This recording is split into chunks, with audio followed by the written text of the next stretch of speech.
है कि नहीं? हमारी तकदीर कब लिख दिया अल्लाह ताला? हमारे पैदा होने के बाद या पहले? पहले। अल्लाह के रसूल सल्लल्लाहु अलैहि वसल्लम की हदीस है, वाज़े तौर पर है, अल्लाह ताला ज़मीन और आसमानों को पैदा करने से 50,000 साल पहले ही तकदीर को लिख दिया सबके। कौन कब कहाँ कैसे पैदा होगा, क्या खाएगा, कैसे रहेगा, कैसी बीमारी आएगी, कैसी तकलीफ आएगी, कैसी खुशी मिलेगी, सब कुछ अल्लाह ताला ने लिख दिया। अब मेरी जिंदगी में जो भी होगा किसके मुताबिक होगा? तकदीर के मुताबिक।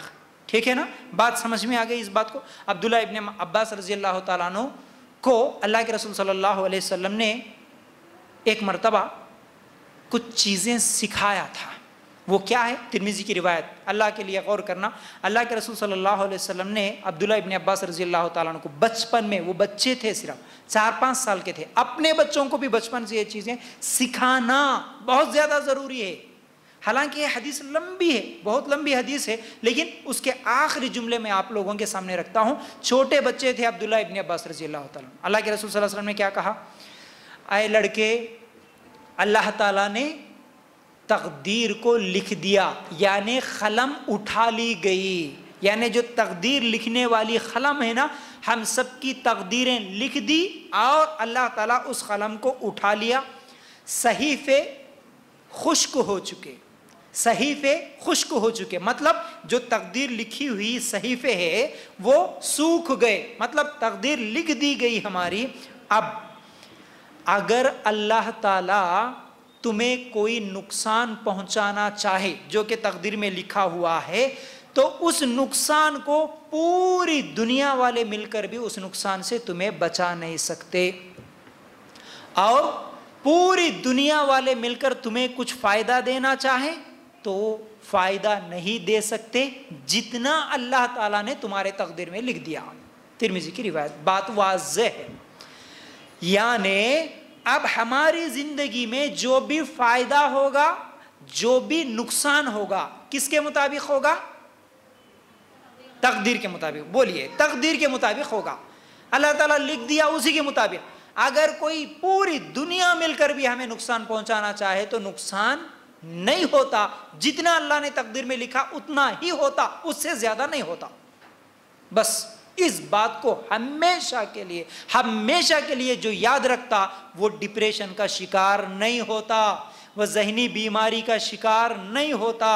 जैसा कि याद रखो, मुस्तकबिल को हम अल्लाह के हवाले करना नहीं चाहते, अपने हाथ में रखना चाहते हैं। फैसला फायदा हमारे हाथ में है, हम ये समझते हैं। हम मुस्तकबिल को, आने वाली जिंदगी को हमारे हाथों में रखना चाहते, अल्लाह के हवाले नहीं करते। अगर अल्लाह के हवाले कर देते तो हमारी सोच क्या होती? अरे आने वाली जिंदगी भाई अल्लाह ताला जैसा लिखा तकदीर में वैसा गुजरती, सिंपल सी बात है। लेकिन हम अल्लाह के हवाले नहीं करके अपने हाथों में रखते, नहीं, मैं जैसा चाहता हूं वैसा होना, यह है असल प्रॉब्लम। मेरी जिंदगी अब मैं जैसा चाहता हूं वैसा होना, अल्लाह जैसा लिखा वैसा नहीं होना, यह हमारी सोच है, जिसकी वजह से आज हम ज़हनी बीमारी का शिकार हो रहे हैं। देखिए, इंसान को जो ख्याल, जो सोच आता है हमेशा कि अब ऐसा हुआ तो कल क्या होता होगा, अगर कोई बाहर गए वापस आ गए नुकसान हुआ तो फौरन टेंशन कि अब क्या खाते होंगे हम, कैसा रहते होंगे। शौहर का किसी का इंतकाल हो गया, किसी के नौजवान बेटे का इंतकाल हो गया, अब हमारी ज़िंदगी कैसी गुजरती होंगी, ये सोच के, यानी मुस्तकबिल को लेकर अभी से टेंशन। देखिए, अगर हम कुरान की चंद आयतों को याद रखते, अल्लाह ताला क्या फरमाते हैं? सूरह रूम आयत नंबर 40 में अल्लाह ताला फरमाते हैं, अल्लाहुल्लज़ी खलक़कुम सुम्मा रज़क़कुम सुम्मा युमीतुकुम सुम्मा युहयीकुम। अल्लाह ताला वो है जिसने तुम्हें पैदा किया, फिर रोज़ी दी, फिर मार डालेगा, फिर जिंदा करेगा। उसके बाद अल्लाह ताला फरमाते हैं, तुम्हारे शरीकों में से कोई भी ऐसा हो जो इनमें से कुछ भी कर सकता हो। देखिए, पैदा किसी ने किया? अल्लाह ताला इस आयत में वाज़े कर दिए बात को, पैदा किया भी अल्लाह ने, फिर उसके बाद तुम्हें रिज़्क़ दिया, कौन खिला रहा तुम्हें? अल्लाह ताला। फिर तुम्हें मौत भी देगा, एक दिन तुम मर जाओगे, मार डालेगा, कौन? अल्लाह। फिर जिंदा करेगा, यानी क़यामत के दिन जिंदा होंगे। ये सब करने वाला कौन? अल्लाह है। हम क्या समझते? नहीं, हम समझते हैं कि फला काम करे तो मेरे को रिज़्क़ मिलती, फला आदमी की वजह से मेरा पेट भरता, फला फला फला। अरे वो अल्लाह ताला असबाब बनाया, लेकिन देने वाला अल्लाह है। अगर किसी औरत का ये ख्याल हो कि नहीं मेरा शोहर ही मुझे खिला था, तो क्या जिसका शोहर इंतकाल हुआ वो नहीं खा रहे है ना? तो खिलाने वाला कौन? अल्लाह है। अल्लाह इंतजाम करेगा, मौत भी देगा अल्लाह। किसकी वजह से? नहीं उन्हों मारते होंगे, इन्हों कत्ल करते होंगे, बाहर गए तो एक्सीडेंट होता होगा, ये बीमारी है। बाहर निकले तो डर, फ्लाइट पे चढ़े तो डर, सफर करे तो डर, कुछ लोग बाइक पे नहीं बैठते डर, क्योंकि एक्सीडेंट बहुत हो रहे थे आजकल। किसी के बारे में सुने, उसके बाद से लेके आज तक मैं गाड़ी में नहीं बैठी, मालूम है क्यों? क्यों बोले तो उन्होंने मर गए, मैं भी कहाँ मर जाती थी। ये डर, समझ रहे ना? अल्लाह ताला ने हमारी तकदीर में लिख दिया हम कितना खाएंगे, कैसे खाएंगे, ठीक है। फिर इसी तरह दूसरी आयत सूरह यूनुस आयत नंबर 107, वइन यमसस्कल्लाहु बिदुर्रिन फला काशिफा लहु इल्ला हु वइन युरिदका बिखैरिन फला रद्द लिफज़लिह।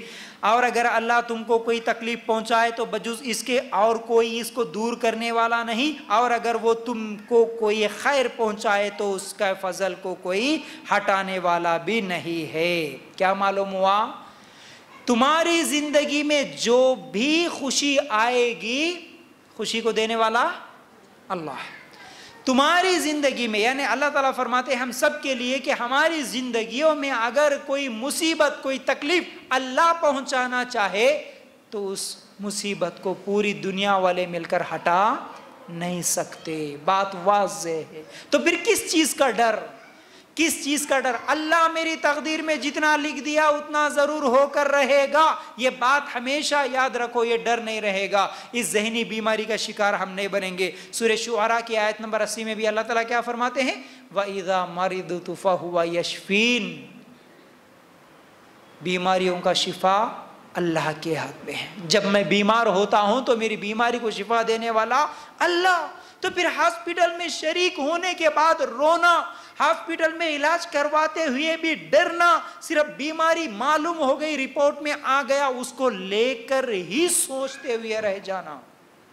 सिर्फ मालूम हुआ, डॉक्टर बोला तुम्हारे को ये बीमारी है, मालूम होते ही रोना शुरू कर दिए कि अब मेरा क्या होता कि, मेरे बच्चों का क्या होता कि, मैं मर गए तो कौन देखते होंगे। अल्लाह अकबर। ये सब चीजें क्या है? डर, जो कि तकदीर को नहीं समझने की वजह से डर। तकदीर में अल्लाह लिख दिया मुझे बीमारी आना है, आएगी, बस आ गई, क्या कर सकते हैं? समझ रहे ना? तकदीर को याद रखना। इंसान किसी भी नुकसान, किसी भी मुसीबत, किसी भी बीमारी को ऐसा समझता है जिसको नहीं होना था। याद रखो मेरे इस जुमले को। इंसान अपनी किसी भी मुसीबत, अपने किसी भी बीमारी और अपनी किसी भी नुकसान को लेकर ऐसा समझता कि नहीं होना था, भाई ये क्यों हुआ, नहीं होना था, नहीं होना था। आदमी अगर ये समझ ले कि जो कुछ पेश आया वो चीज़ खुद फितरत के कानून के मुताबिक है।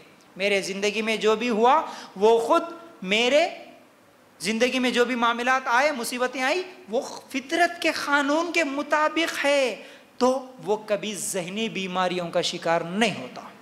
जब ये समझता ना कि तकदीर के मुताबिक जो भी हो रहा, तो वो ज़हनी बीमारियों का शिकार नहीं होता। हम कहते नहीं होना था, प्रॉब्लम यहाँ है असल में। हम कहते हैं कि मेरा बच्चा बीमार हुआ, नहीं होना था।